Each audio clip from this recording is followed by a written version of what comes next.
Drive, it fell, and it's kind of hard to see exactly the magnitude and where exactly it fell from, but it looks to be fallen from a neighbor's yard, fallen across Derby Drive onto another neighbor just across the street, their yard, and then onto these power lines. Now, because this is still a very active scene, and I know emergency responders are taking as much caution as we are, I'm not going to go around this tree because I can't tell exactly where these power lines are lying and what's on the other side of this tree. It is a very large tree. And this, again, is just a scene that we are seeing more and more often in Raleigh and across Wake County. Please, if you do not have to get out, do not, because again, this is affecting power lines, some trees we have seen fallen on homes. When these trees are going to fall, especially with more and more rain falling. At last check, a little more than an hour ago at this point, meteorologists back at the station telling us 3 to 5 inches in the Raleigh area. Since we started reporting, I took over this shift around 2 o'clock this morning. It has not stopped raining, and it is not going to stop raining in the near future, as you have been hearing our meteorologists continue to tell you. So again, just to give you a wrap up of where we are, we're on Culpeper Lane, Derby Drive. This is more of a neighborhood area, so I don't foresee a lot of traffic. But this tree has fallen from one neighbor's yard to the other neighbor's yard across Derby Drive. But the major concern here with this tree down is that it is lying on power lines. If this has not been reported, we're going to make sure that is reported. Please, again, I can't say it enough. It is best just to stay inside today. Live in Raleigh, Lauren Havland, CBS 17 News. Thank you, Lauren. Lauren, you stay safe, and your photographer stay safe. Thanks for being with us this morning. We're going to go to break and leave you with some pictures of the aftermath and the cause and effect of Hurricane Florence.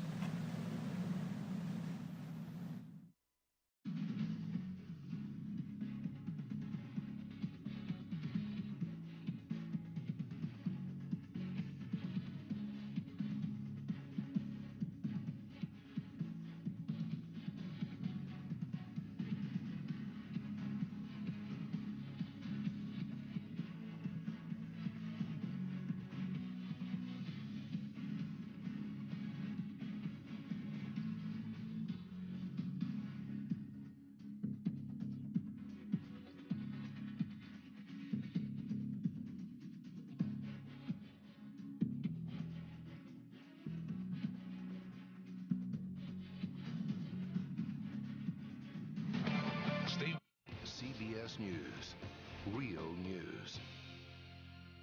And here on your connected device, or however you're watching us, is the visage of David Parkinson.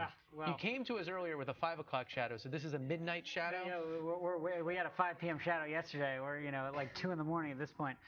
Here's a midnight forecast. That's right. So here's the most important thing for folks to know if they're on a connected device in this area. If you are in this area that is shaded right here, that is a flash flood emergency, and that runs either until about 5 a.m. tomorrow or 9 a.m. tomorrow, depending what county you're in exactly. But the reason for that is that it has the potential to have catastrophic, life-threatening storm surge in those areas. So we've already just had a report out of Trent Woods, which is just outside of New Bern, that water is starting to inundate some houses. So we're likely to see some storm surge, some storm surge, some flooding in those areas that is going to continue to worsen and potentially have some water rescues. The other thing that I want to repeat here in the flash flood emergency, which is something that people probably haven't heard about, the official difference between that from the National Weather Service that I want to read you is the flash flood emergency is an exceedingly rare situation when there is a severe threat to human life and catastrophic damage from a flash flood that is happening or is imminent. So that should, the urgency of the words that the National Weather Service chooses there should hopefully be an indication of just how serious this is. That's about as dramatic language as you could use. Pretty much, right. I mean, there are a couple of emergency classifications that the National Weather Service gives out. There's flash flood emergencies, and then there's also tornado emergencies, which is when you have an extremely serious tornado that's confirmed and headed towards a populated area.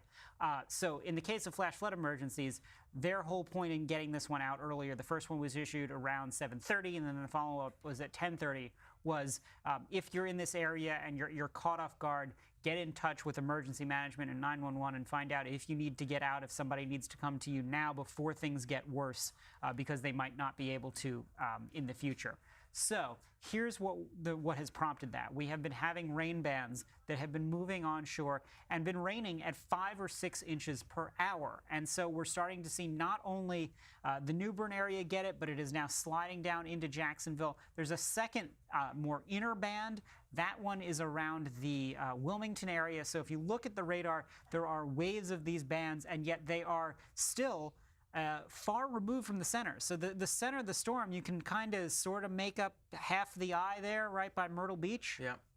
Take a look at how far that is from these two bands that are here between Wilmington on up to Morehead City. Those are the ones that have the potential to have that catastrophic flash flooding. Is this typical? Worse to be on the right side of the eye? Absolutely. So that's why we sometimes call it the dirty side, which is it has tornadoes, it has storm surge, it has peak winds, and also it has the heaviest rain. But you can see that both of these bands have a good connection to the ocean. They're still sucking up moisture from there and dumping it on land. There's a lot of moisture in the clouds, and it is primed to continue to do that. But you're starting to see that one sort of closer in band make its way into Fayetteville. So the Fayetteville and Lumberton area is another area we're really concerned about going into tomorrow as the flash flood threat shifts a little bit south. So if I had to give you sort of a parameter for it, I'd say Myrtle Beach to Florence, Fayetteville to Wilmington, that sort of box in there is where you're most likely to see the worst flash flooding tomorrow,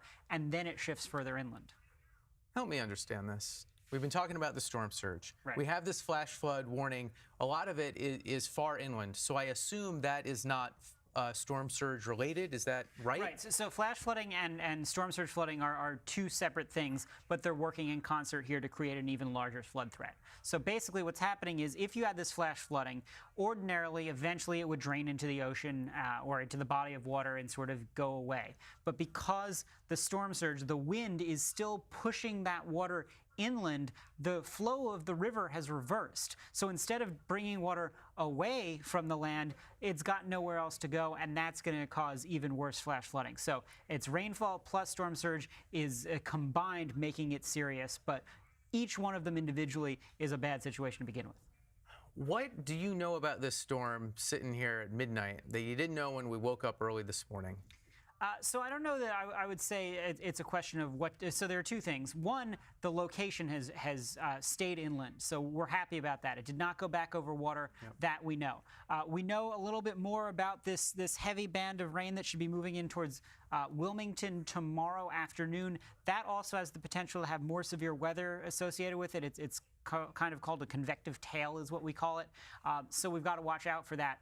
But the thing that we're focused on more tonight compared to this morning is the inland flooding threat that's far inland. It's not just to Fayetteville, but all the way up to Charlotte and then into the foothills of the mountains. So over the next 18 hours, we're looking in that black area at another 15 inches of rain, in that white area another 10 inches of rain. But then as we go even farther forward into Sunday, that's when we now have to turn our attention to the inside. So usually we try to message this one thing at a time, most imminently. But now that we've had our landfall, we've gotten through the wind, we've gotten through 3 of the 4 high tide cycles, now we've got to really watch the inland flood threat because the folks there still have time to prepare before it really starts raining. So if you're in an area that's prone to flooding, particularly along rivers, the river flood threat is the next one. So anywhere you see a purple dot, a purple dot is major or record flooding within the next 72 hours.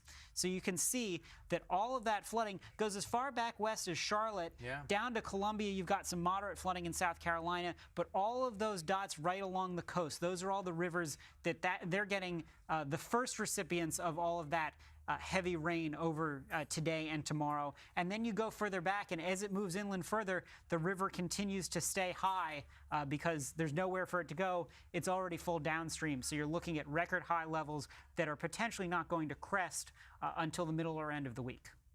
Middle and end of the coming week? Of the coming week, So you're talking like almost a week from now? Right. There will be places flooded from rivers. There are 2 things to note. One, there will be places that will be flooded from rivers in the areas where you usually see it for a long duration past this storm. But the other thing to note is that some of these flash flood emergencies have been saying that places that have never flooded before will flood because of this flash flooding. So that, I think, is a really critical thing to say. If you're inland, particularly if you're in a flood-prone area, you've got time to prepare. But the rain is so heavy out of this storm, it's happening in places that have never flooded before. Now, the track, as I understand it, is going to speed up, and it's going to start moving north. Eventually, yes.